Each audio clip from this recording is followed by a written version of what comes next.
Continue with chapter dissolution of a partnership firm. In this video, we are going to discuss question number 33. Ashok, Babu, Chetan are three partner. उनकी पुरानी ratio आपको given है 1/2, 1/3, 1/6. Denominator सबसे पहले equal करेंगे तो ये उनकी रेशियो आपके पास आ गई 3:2:1. आपको बैलेंस शीट गिवन है, देन कुछ एडजस्टमेंट्स गिवन है. सबसे पहले हम एसेट्स के बैलेंस ट्रांसफर करते हैं. सो टू सन्ड्री एसेट्स, डेटर्स है, स्टॉक है, machinery, build investment, free hold property. Bank को छोड़ के बाकी सारा लिख लिया क्योंकि सारी एसेट्स है हमारे लिए. 58,500, 39,500, 48,000, 42,000, 50,500 और ये टोटल आ गया 2,38,000. लाइबिलिटीज़ को ट्रांसफ़र करना है. सबसे पहले है sundry creditors 20,000, then bills payable 25,500. Partner का लोन नहीं आता, पार्टनर का कैपिटल अकाउंट, करंट अकाउंट नहीं आता. इस क्वेश्चन में करंट और कैपिटल अकाउंट है, सो ये ध्यान से समझना. सब कुछ ट्रांसफर कर दिया. अब एडजस्टमेंट्स में लिखा था the machinery was taken over by the Babu for 45,000. So partner ने ले ली, सो लिख लिया by Babu's capital account 45,000. Ashok took over the investment for 40,000. Ashok ने इन्वेस्टमेंट ले ली. Ashok's capital account 40,000. Freehold property was taken over by Chetan for 55,000. Chetan ने इन्वेस्टमेंट ले ली. Capital account 55,000. The remaining asset were realized as follow: debtors 56,500, stock 36,500. So पैसे मिले हैं by bank account. Stock 56,500, debtors 56,500 and stock is 36,500. Then it is sundry creditor were settled at 7% discount. Sundry creditors को हमने payment की but हमने उनको discount दिया, हमें जो है डिस्काउंट मिला 7% का. सो क्रेडिटर्स थे 20,000. 20,000 के ऊपर 7% कैलकुलेट करेंगे, फिर इसको माइनस कर देंगे तो आपके पास अमाउंट आ जाएगी 18,600.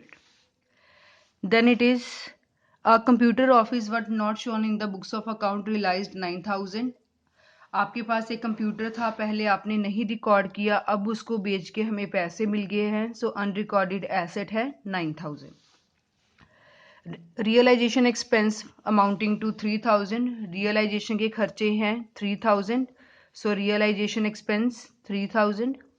लिख लिया सब कुछ. बिल्स पेबल के बारे में कुछ नहीं बोला गया था, इनकी पूरी पेमेंट कर देंगे.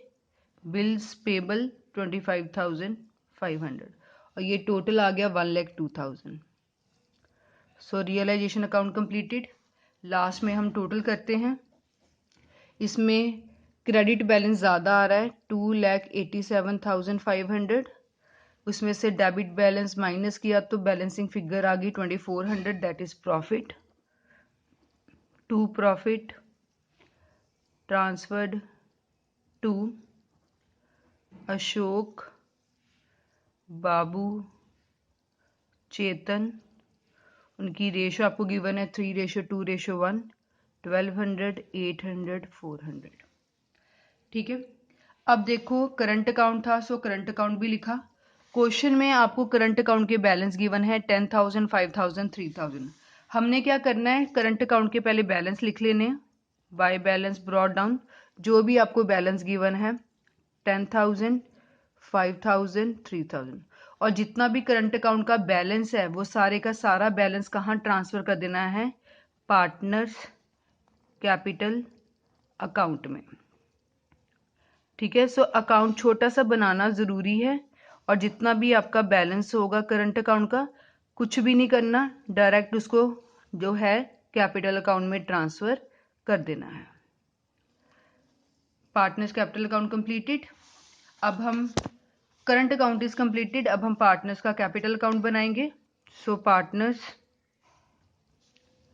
कैपिटल अकाउंट, सबसे पहले कैपिटल के बैलेंस लिखेंगे। By balance brought down 70,000, 55,000, 25,000, 27,000। अब जो करंट अकाउंट के बैलेंस है वो भी ट्रांसफर कर देंगे। Partners current account 10,000, 5,000, 3,000। हाँ जी, लिख लिया। अब देखो लाइबिलिटी साइड कुछ बांटने वाला तो नहीं है, कुछ भी नहीं है, एसेट साइड भी कुछ नहीं है। अब तीनों पार्टनर्स ने जो था उन्होंने एक एक एसेट ली थी। यहाँ ये क्रेडिट साइड है, वहां हम कौन सी साइड कर देंगे, डेबिट साइड। सो यहाँ लिख लिया टू रियलाइजेशन, एक ही बार सब में डाल दिया। आप सेपरेट भी डाल सकते हैं या इकट्ठे भी डाल दो, ठीक है सब क्लियर। सो इसके बाद और हमारे पास कुछ भी नहीं है, बस लास्ट में अब टोटल करेंगे। अशोक का टोटल यहाँ आ रहा है हमारे पास 81,000। रियलाइजेशन का फायदा भी था हमारे पास, रियलाइजेशन का गेन 1200, 800, 400। सो टोटल करेंगे, ये हमारे पास आ गया 81,200। 40,000 माइनस किया तो आ गया 41200। अब यहाँ हम बैलेंस नहीं लिखते, यहाँ हम लिखते हैं बैंक अकाउंट, क्योंकि कंपनी क्लोज हो रही है, पेमेंट करके अकाउंट बंद कर देंगे। बाबू का टोटल आया 60,800, माइनस किया तो ये हमारे पास आ गया 15,800। ठीक है, इससे टोटल भी हमारे जो है इक्वल हो गए। चेतन का डेबिट साइड ज़्यादा बन रहा है, इसका क्रेडिट साइड कम है, तो इसकी बैलेंसिंग फिगर बाय वाली साइड आई, तो माइनस करके लिख लिया 24,600 और टोटल कर दिया इक्वल। लास्ट में बैंक अकाउंट बनाएंगे। सबसे पहले आपको बैंक का बैलेंस गिवन है 7,500, सो टू बैलेंस ब्रॉट डाउन 7,500। यहाँ पार्टनर के बैलेंसेस हैं, इसको रिवर्स ट्रांसफर कर लेंगे। Ashok capital account by Babu's capital account 41200, 15800 और चेतन का इस साइड आ जाएगा to Chetan capital account. Reverse आपको डालना है, इट इज़ वेरी इजी। हाँ जी ठीक है। इसके बाद रियलाइजेशन अकाउंट में बैंक हमने यहाँ डाला था, ये भी ट्रांसफ़र कर देंगे। यहाँ बैंक में 10,200 डाला था, ये भी ट्रांसफ़र कर देंगे। सो यहाँ आ जाएगा आपके पास टू रियलाइजेशन, जो एसेट्स हमने बेची थी 1,02,000 की, बाय रियलाइजेशन। इसमें हमने क्रेडिटर्स, बिल्स पेबल और रियलाइजेशन के एक्सपेंस थे, सभी हमने लिख लिए। 18,500, 25,500 एंड 3,000। ठीक है, और एक पार्टनर का लोन भी था, बब्बूज लोन अकाउंट, अब इसकी भी पेमेंट करनी है। सो बाय बब्बूज लोन अकाउंट 30,000। सो हमने सारी आइटम्स लिख दी, बस लास्ट में टोटल करते हैं।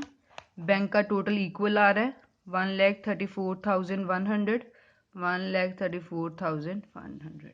सो बैंक का टोटल हमेशा ही इक्वल आना चाहिए। So this was about question number 33।